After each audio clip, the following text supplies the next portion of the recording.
massive, unstoppable, deadly. A level of destruction that was, over hundreds of miles of the coastline. We'll travel the globe investigating some of the world's most devastating tsunamis. Each bigger than the last. Each packing more punch. Each taking us one step closer to an ultimate tsunami. A wave that will not just rewrite the record books, it will erase them.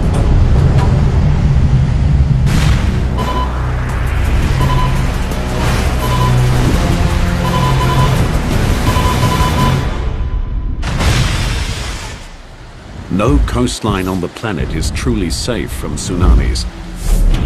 They're caused by massive displacements of water, triggered by the Earth's most powerful forces, earthquakes, landslides, and volcanic eruptions. As long as we have earthquakes on Earth and landslides, the various phenomena that create tsunamis, we're going to have tsunami waves. It's just a matter of time when the next one strikes. Tsunamis are dramatically different from the typical waves that constantly sweep across the planet.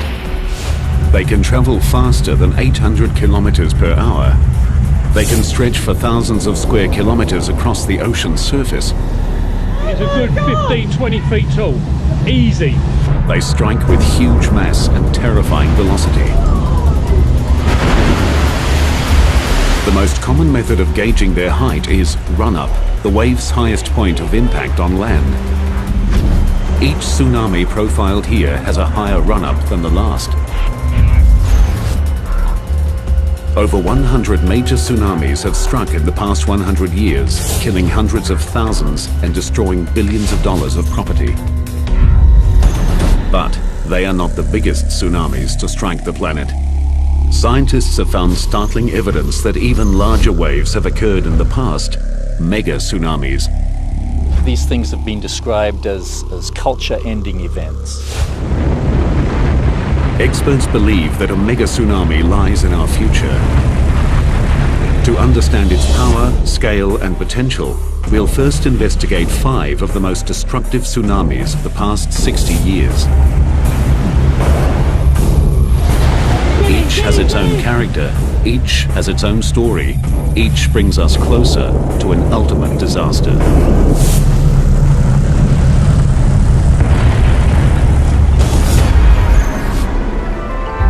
Hawaii is a tropical paradise that attracts millions of tourists. But this Pacific island holds a dark secret. It's blasted by more tsunamis than almost anywhere else on the planet. The Hawaiian Islands, sitting as they do in the middle of the Pacific Ocean, are affected by tsunamis from all regions of the Pacific. The Ring of Fire is a volatile fracture zone surrounding the Pacific Ocean plate. 90% of the world's earthquakes occur here. Earthquakes are the most common cause of tsunamis, which is why Hawaii gets hit often and from all directions. Destructive tsunamis struck here in 1837, 1868, 1877, 1923, 1946, 52, 57, 60, and 64. This makes it the unofficial tsunami capital of the Pacific. 2:28 a.m., April 1st, 1946. A magnitude 8.1 earthquake rips through the Aleutian Islands off the coast of Alaska. A huge stretch of the ocean floor is uplifted, displacing the entire column of water above it. A massive pulse of energy propels a wall of water, a tsunami, towards Hawaii at nearly 800 kilometers per hour.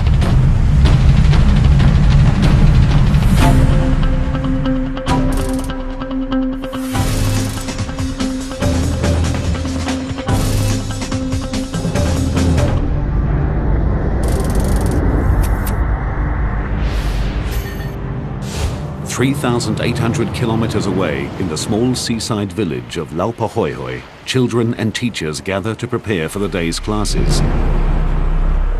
Marsu McShane is one of the teachers. We were in our cottages, and the Akionas who lived in that house that's no longer there knocked on our door and said, "Come see the tidal wave." At first glance, it's deceptively innocent. We looked over, and the wave ocean sucked out, and then it came in a little bit more, like emptying a bathtub and sucked out again. And we said, this is a tidal wave? I don't think much of that.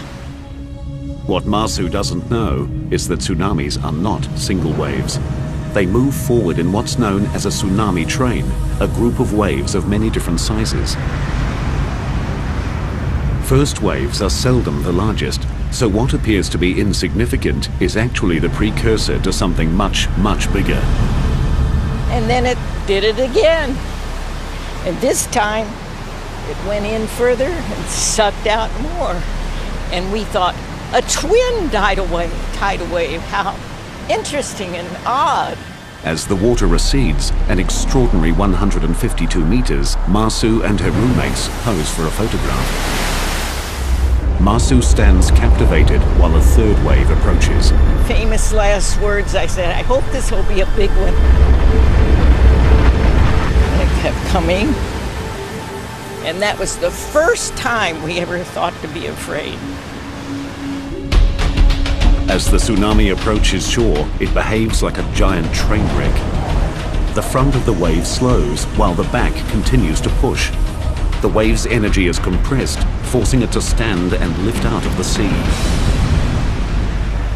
This got bigger, and so we dropped the camera, ran inside. I can remember the water just crashed in the windows. The roof fell down. And I knew I was going to die. Masu spends the next 9 hours clinging to debris before finally being rescued. She is the only lucky one. At the school, 16 children and 5 teachers are lost.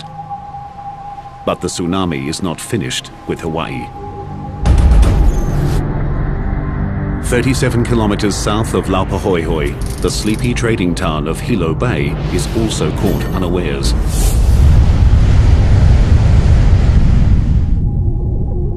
Here, the tsunami destroys nearly 500 homes and businesses, kills 96, and injures hundreds. Descriptions of the 1946 tsunami were that it came across the breakwater with the greatest of ease, just overcame it, and then washed across town. Other people describe seeing boulders blasted out as the water surged across. Walter Dudley is an oceanographer from the University of Hawaii in Hilo Bay. For more than 20 years, he's studied tsunamis. One of his most significant findings is that their destructive power is caused not just by the wave itself, but also by what's underneath them. Well, one of the things that makes them such an interesting phenomenon to study is that they are all different. And as they travel across the oceans, they're affected by the ocean floor along their tracks. So the waves are constantly being bent or refracted. And then as they come ashore, they are further altered. No two pieces of coastline are the same. Each has its own unique undersea topography that affects the waves differently. In Hilo, it is the natural rounded shape of the bay. You can think of a bathtub, and as little children get in a bathtub, they can slosh the water back and forth, and they quickly find out that there's a speed at which the water will really move.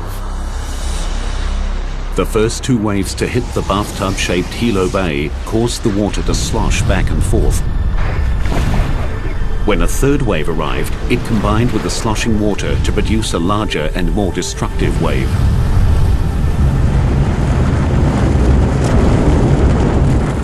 It pretty much wiped out everything that was on the ocean side of town. In the main parts of downtown, it picked up the railway and it twisted the railway rails into pretzels. The third wave reached a run-up height of 9 meters. It destroyed most of the foreshore of Hilo Bay. But less than 15 years after the 46 disaster, Hawaii would again be hit by a deadly tsunami. A wave bigger than the last that would defy logic and bring Hilo to its knees once more. On May 22, 1960, the largest earthquake in recorded history ruptures the Earth's crust off the coast of Chile. 1,000 kilometers of the ocean floor is violently thrust up 20 meters, spawning a monster tsunami. It's so huge and powerful that it crosses the entire Pacific Ocean, slamming into Hawaii on the way.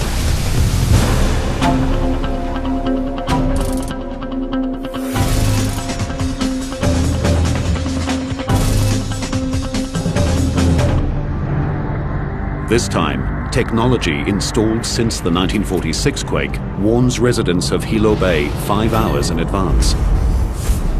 But the warning falls on deaf ears. In the preceding 12 years, about 3 out of 4 alarms had turned out to be small tsunamis. So instead of inspiring fear, let's get away from this potential disaster, I think it inspired curiosity, because it is a fascinating phenomenon. Let's go down and watch.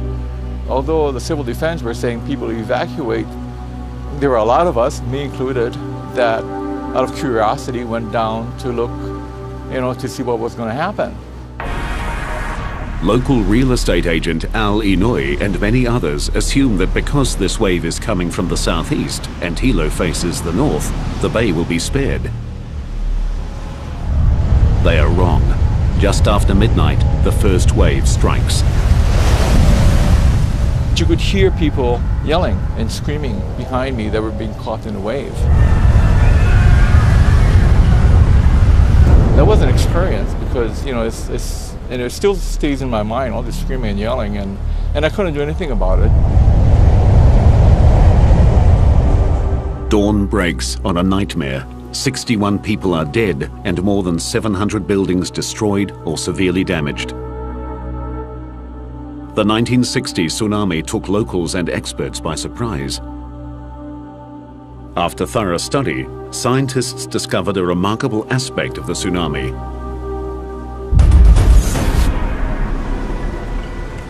As the wave reached the shallow water off the southeast coast of the island, the middle of the wave slowed, while the outside of the wave kept moving, causing the wave to wrap around the island. Then, just as in 1946, the natural shape of the bay added to the tsunami's destructive power. This time, the largest wave had a run-up height of 10.5 meters, 1.5 meters higher than in 1946. But Hawaii wasn't the only location struck by the monster tsunami. It roared thousands of kilometers across the Pacific, striking virtually every coast, including Japan, where 122 people died. Tsunamis have an incredible amount of energy, and as they travel across the ocean, they use up very, very little of that. It's when they come ashore that all that energy is unleashed. The 1946 and 1960 tsunamis gave scientists new insights into the complex behavior and ocean-crossing power of these giant waves. But when a local tsunami hits Japan, it strikes with larger and more powerful waves than the 46 and 60 Hawaiian tsunamis combined. And there's no time to evacuate. And later, a tsunami that combines sudden impact with awesome size, an ultimate disaster.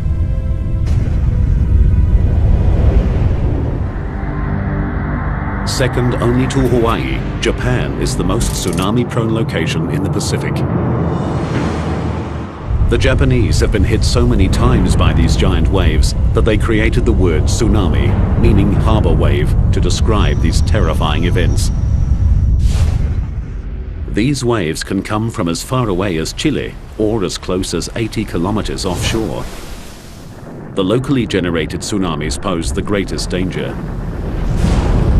They strike within minutes of being formed and with awesome power.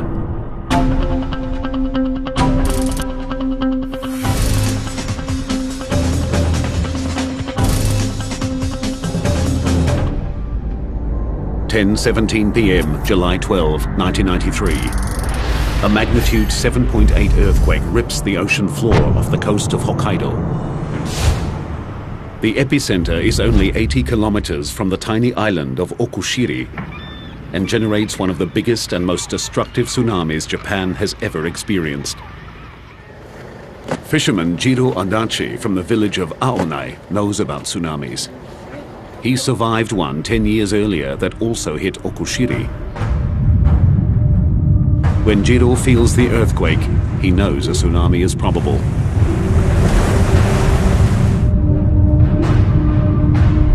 He quickly evacuates his wife and children from their seaside home, sending them to higher ground in the car while he shuts off the gas. He moves swiftly, but not swiftly enough. Just 4 minutes after the quake, the first wave hits him with overwhelming force as it surges to an incredible 15 meters. It started to pull me back into the sea. I held on to something and thought that I must run to the mountain. Somehow, Jiro manages to find firm ground. He flees to the safety of a nearby hill. In a few terrifying minutes, the tsunami destroys 80 houses and fishing shacks. But the danger is not over. Out of the darkness, a second wave strikes. Homes, boats, cars and trucks, spared by the first wave, are smashed to pieces. Fires erupt as gas pipes burst. Aonai is under siege. Jiro and other survivors rush to the waterfront to help the injured. We heard people shouting for help. They were calling, "Help me, help me." I heard a lot of voices, women's voices and children's voices. Suddenly, amidst the cries for help, Jiro hears something that chills his heart. Suddenly I heard a familiar voice between wave breaks, so I shouted, "Achan, is that you, Achan?" And then I heard, "Daddy." I heard that from the darkness. His young daughter is somewhere in the raging sea. As Jiro's family fled, the tsunami's first wave rolled their car and hurled them into the ocean. Jiro dives into the turbulent waters.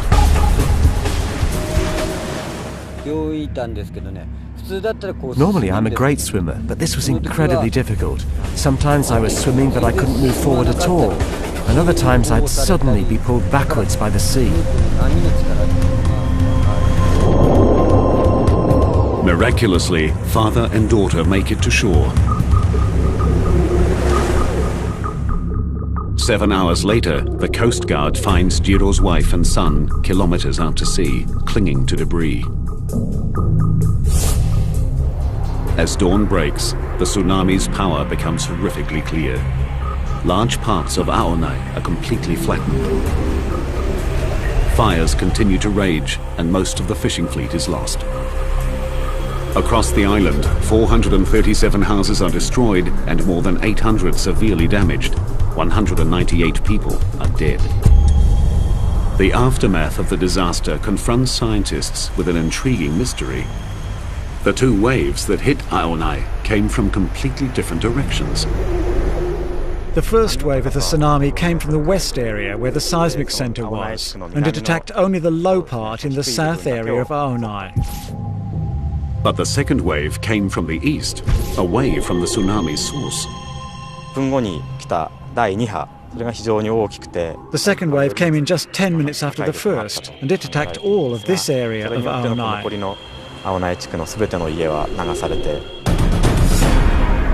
The first wave that hit the west coast of Okushiri came directly from the source. But then, just like in Hawaii, the tsunami wrapped around the island, creating a second wave that struck Aonai from the opposite direction. But the wraparound effect does not explain why the tsunami hit Okushiri with such brutal force. The reason is the extreme proximity of the event which created the tsunami. After a tsunami is generated, it radiates out like ripples on a pond. As the ripples expand wider and wider, the energy spreads out over a larger area. The closer the source of the tsunami is to the impact zone, the more concentrated the energy. Okushiri was only 80 kilometers from the source, so it received the full brunt of the tsunami. Just north of Aonai, the waves reached a staggering 31 meters. Today, the legacy of the 1993 tsunami is set in concrete. Huge walls up to 11 meters high and extending 14 kilometers along the coast stand guard against the sea. Powerful steel gates protect river mouths, and the harbour is bolstered by concrete blocks to reduce wave impact. These ramparts against the waves are stronger than normal sea walls for good reason. The forces they must withstand are utterly different. Normal waves form through the transfer of energy from the wind to the ocean surface. Tsunamis are generated by phenomenal transfers of energy. Even the largest wind waves have a maximum wavelength from crest to crest of a few hundred meters. Tsunamis can have wavelengths of hundreds of kilometers. When they hit, they keep coming and coming. In a unique experiment, scientists in Japan are measuring the impact of those forces. At this lab in Kanagawa, engineers are using the largest man-made tsunami in the world to help design stronger coastal structures.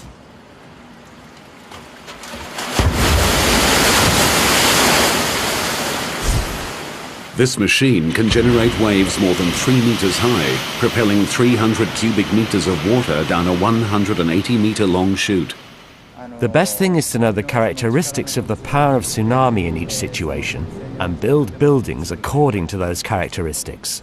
Taro Arikawa leads a team that measures the power of tsunamis under controlled conditions. This tsunami is only 2/3 of a meter high, but it strikes with 1 ton per square meter of power. To demonstrate what that kind of power can do, Arikawa puts himself in the wave's line of fire.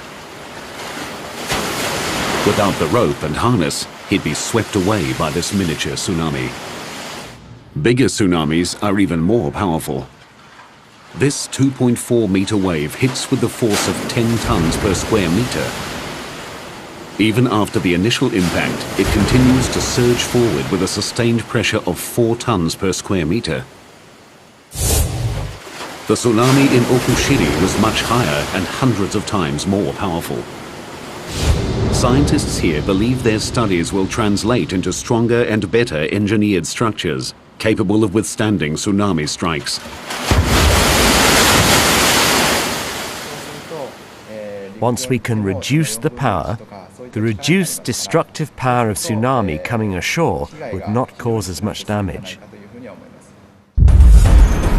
The Okushiri event shows how destructive a local tsunami can be. It strikes with undiluted power and too quickly to respond. But that disaster was eclipsed by a far bigger and more deadly tsunami. A wave generated by an earthquake so powerful it moved the entire planet. A wave that takes us one step closer to an ultimate disaster.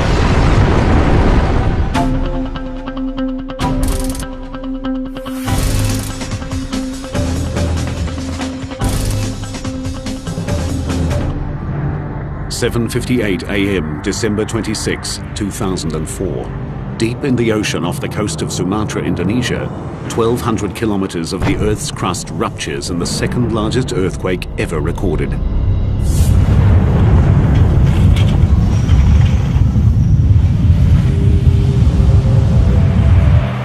The 9.3 quake shatters buildings and destroys lives. But it is just a forerunner of an even more horrific disaster.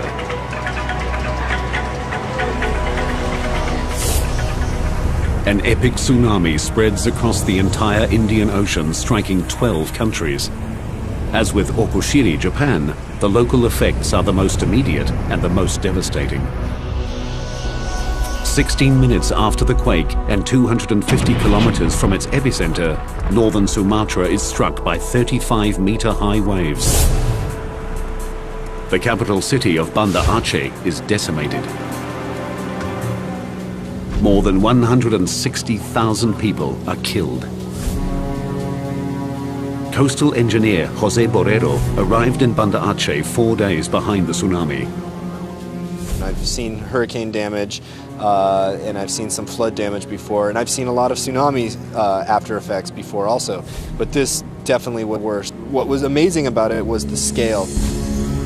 70% of all buildings in Banda Aceh are flattened. More than 70 kilometers of coastline show evidence of wave heights above 30 meters. It was a level of destruction that was, over hundreds of miles of the coastline, the same level of destruction. So it wasn't just isolated pockets of areas that were wiped out, but the entire coast and then the entire city of Banda Aceh.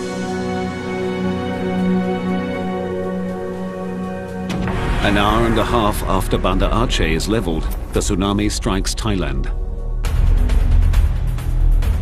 A wall of water swamps beachside villas, hotels and villages. That wave is a good 15, 20 feet tall. Easy.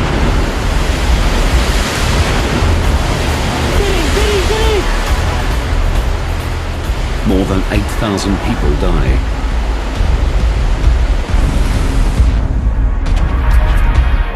2,000 kilometers to the west, on the island nation of Sri Lanka, 100 billion tons of water surges inland, killing 35,000 people and leaving another 500,000 homeless.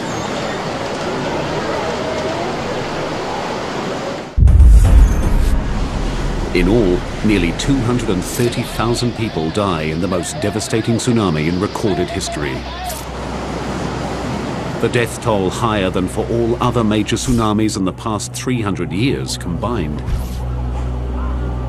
The power of the earthquake that triggered the tsunami was staggering. The entire planet's sea level rose by 1/10 of a millimeter. Every spot on Earth moved at least 1 centimeter. As scientists struggle to comprehend the enormity of the event, a bizarre anomaly comes to light. One that took an additional tragic toll.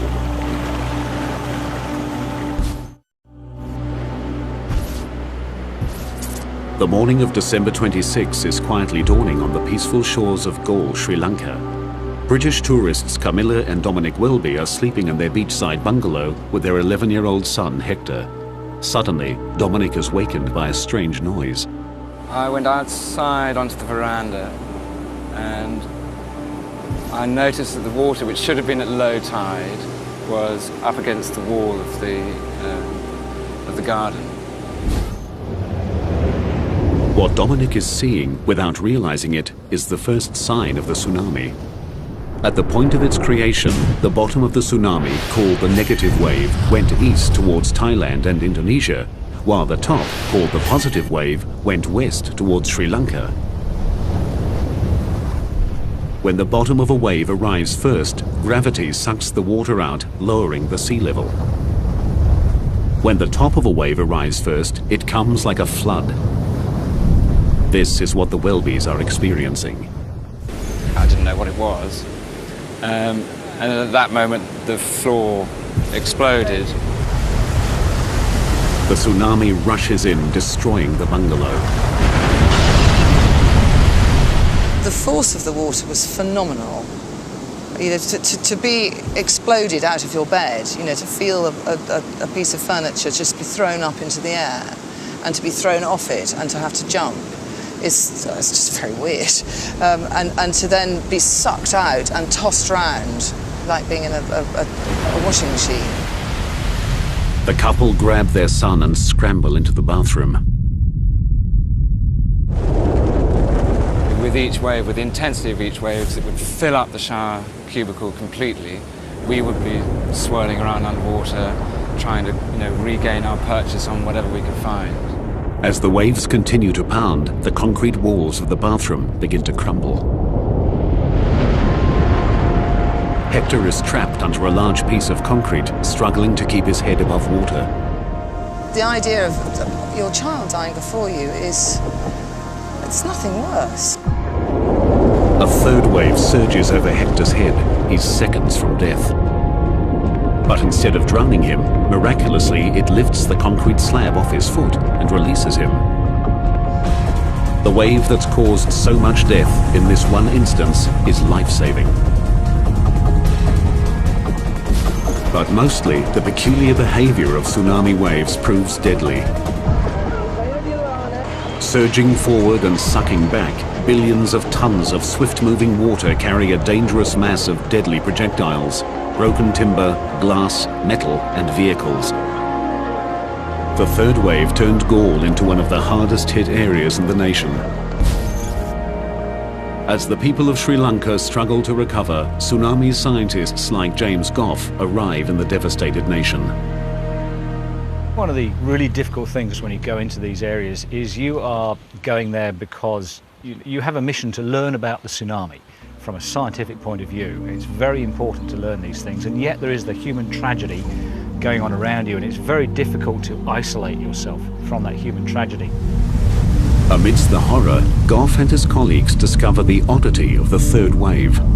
So there's Galle quietly sitting there, recovering from being hit by two waves, and then bang. How and why the Galle area was hit by this third wave intrigued experts. Where did it come from? The first clue in the mystery was uncovered by looking at a global map. Sri Lanka is directly in the line of fire of the tsunami. Sri Lanka was basically staring down the barrel of a loaded gun in a way. The second clue came only after careful analysis of the tsunami's unique behavior. So the tsunami wave goes all the way past Sri Lanka, heading off to the east coast of Africa. But on the way, whack, it hits into the Maldives, and a lot of the energy is reflected back from the Maldives, and the first place that hits is Galle. The tsunami was so powerful, its reflected energy carried a third wave 800 kilometers back across the Indian Ocean. In total, over 4,000 people died in the Galle region. The tragedy confirms scientists' theories about the phenomenal reflective power of tsunamis. The Indian Ocean tsunami continues to provide scientists with complex and compelling new data, most of which is still being processed. It's really difficult to say right now what the Boxing Day tsunami taught us compared to what we didn't know before, because it's taught us so much. It taught us that we actually don't know a lot and that we have a lot more to learn. What the Welbys learned is that life is fleeting and precious. In appreciation for their survival and in recognition of the thousands that did not, they spearheaded a fundraising effort back home in England. To date, they've raised $25,000 for the people of Galle. Many mysteries about the Indian Ocean tsunami remain unanswered. One of the biggest questions is how the highest waves could possibly have reached a staggering run-up height of 35 meters. Far beyond what had been thought physically possible by an earthquake-triggered tsunami. But as huge as that tsunami was, it is not the biggest wave to strike in recent history. Landslides can trigger a different kind of killer wave, producing a tsunami of monstrous size. And scientists believe an ultimate tsunami looms in our future, a wave of such epic proportions that nothing like it has been seen since prehistoric times.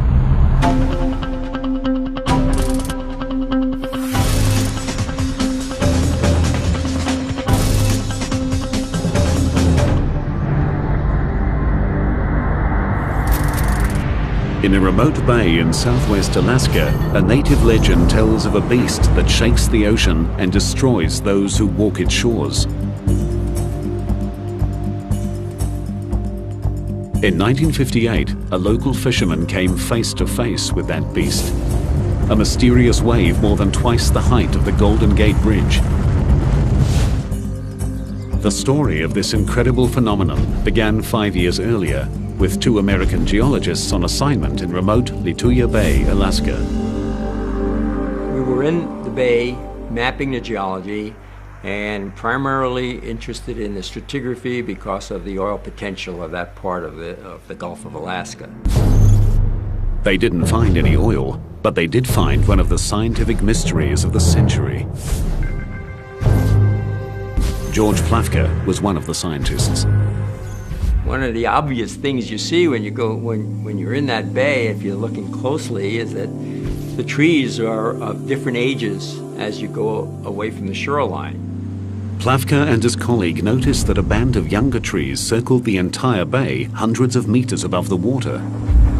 The scientists knew this dramatic change in vegetation meant a large-scale disaster had struck the area. But they saw no evidence of fire or avalanches. And so we speculated about what that could be and had all kinds of ideas about glaciers shoving forward very rapidly.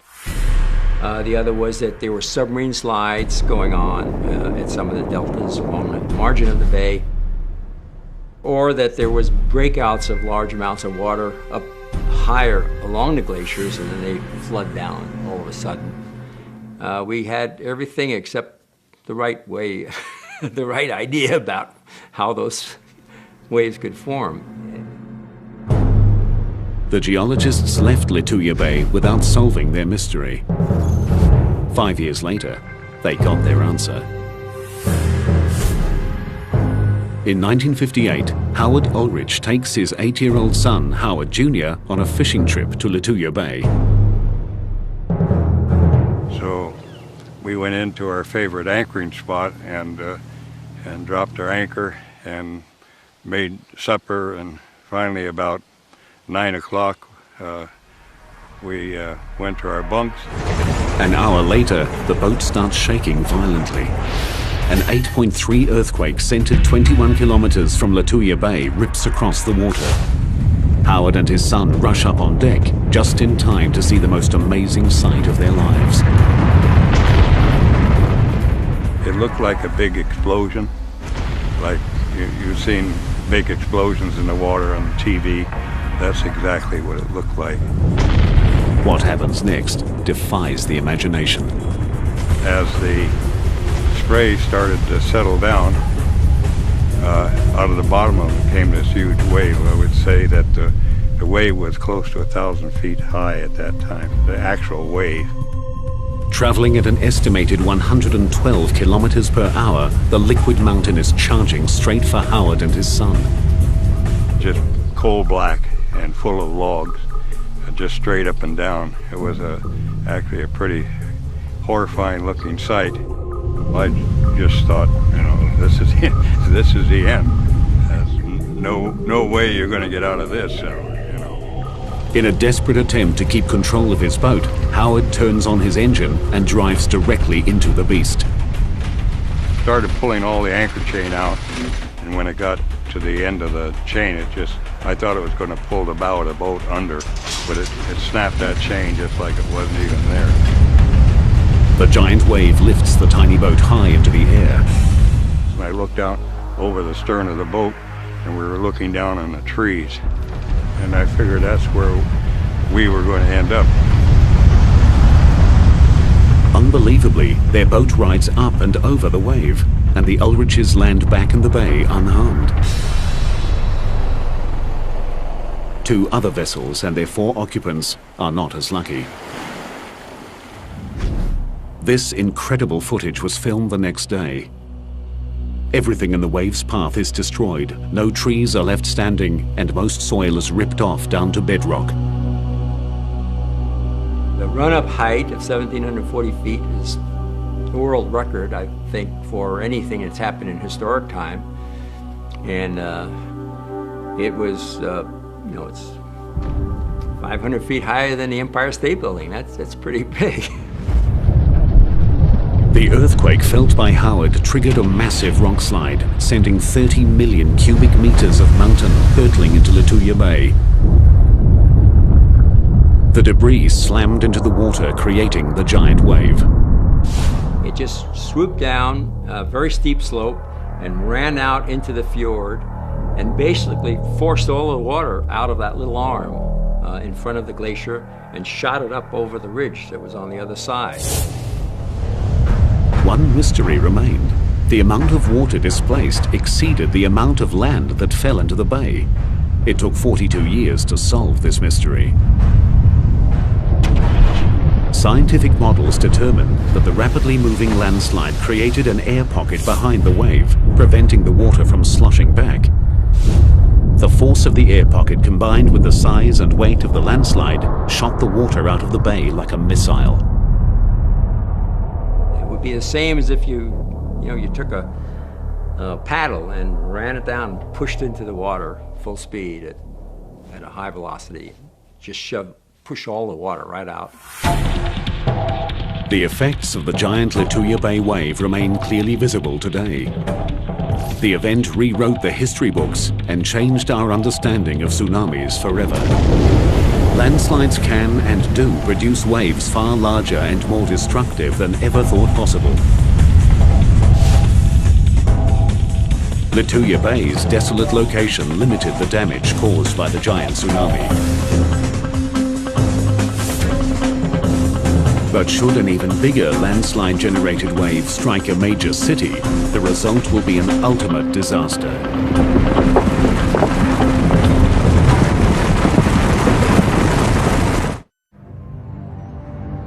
In 1958, a landslide-generated tsunami, taller than the Empire State Building, obliterated an Alaskan inlet.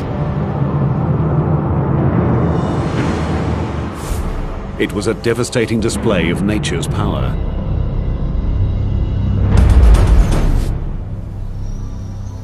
But across the Pacific Ocean, on the gentle slopes of Oahu, Hawaii, scientists have uncovered evidence of a potential disaster that would dwarf the Indian Ocean and Lituya Bay tsunamis combined. It's almost incomprehensible, the scale, the enormity of these things.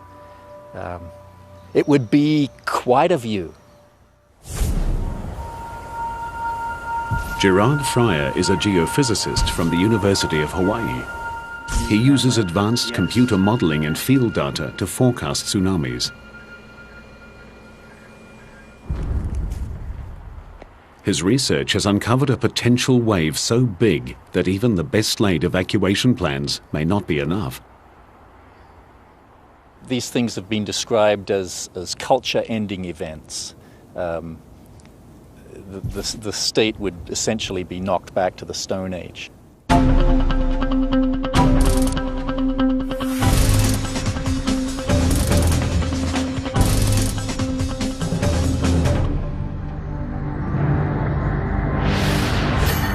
The ultimate disaster is triggered by the eruption of the world's largest volcano, Mauna Loa, on the Big Island of Hawaii. In the case of Mauna Loa, and that's the 800-pound gorilla here, that's the big volcano that we have to worry about.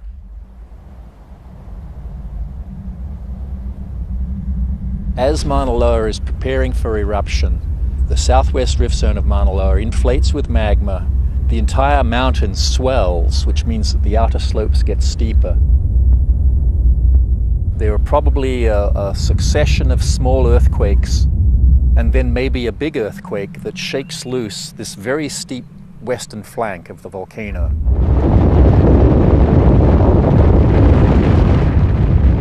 Almost 1,500 cubic kilometers of earth and rock plummet into the sea.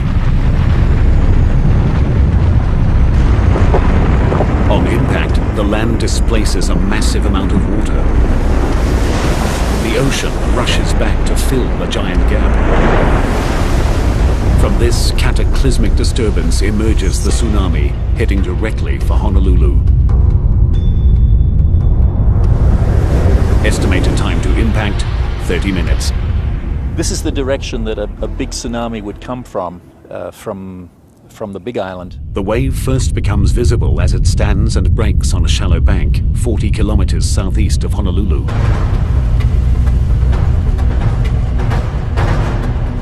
You'd see the sea rear up in front of you.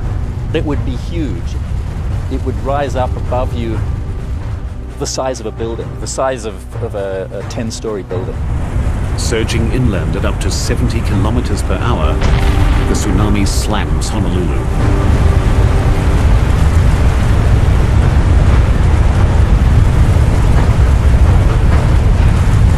Because the tsunami's energy stretches down to the ocean floor, this wave is not clean water. It's filled with sand, coral, and rock. Water penetrates 16 kilometers inland before being sucked back out to sea in a lethal maelstrom of wreckage.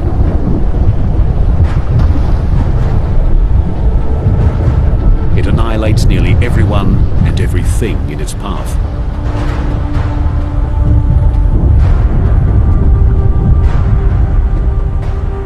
These giant landslides, as far as we can tell, they seem to occur during periods of high sea level when the climate is warm.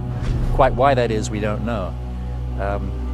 But we are in a warm period right now with high sea level. So we should expect something like this within the next 10 or 20,000 years. As the unofficial tsunami capital of the Pacific, Hawaii is preparing for the future. Scientists continue to develop a global network of warning systems based on real-time seismic analysis and deep-sea wave sensors. Alarms will sound as soon as 90 seconds after the initiation of even a small tsunami. While scientists learn more about tsunamis, engineers build stronger coastal barriers, and experts implement improved warning systems, individual vigilance remains essential. And you see the water withdrawing, strangely, curiosity shouldn't compel you to go down and see what's going to happen next. The alarm bell should be going off. It's something that we need to have embedded in our culture, in our knowledge base, and in our education so that we know what to do when the next tsunami happens. Not if, it's when. It's something we need to learn to live with. As long as we continue to have the phenomena that create these giant waves, we will continue to have tsunamis. It's just a matter of time before the next one strikes.